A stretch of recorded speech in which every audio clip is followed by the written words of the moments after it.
In this test, a small explosive charge is used to release a fan blade from the disc. The engine has to contain the fan blade safely and also has to contend successfully with the resulting out-of-balance forces.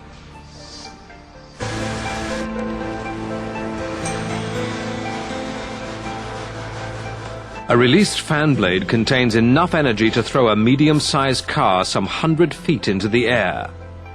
In a full engine test, this energy is absorbed as vibration through the engine carcass.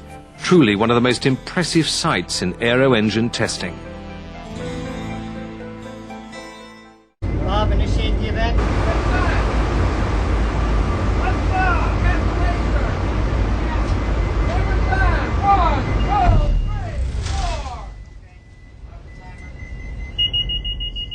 Five seconds.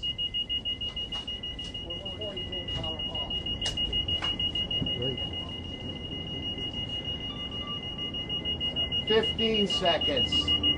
Satisfied with the time? Okay, Lucky, bring your stick back. 20 seconds.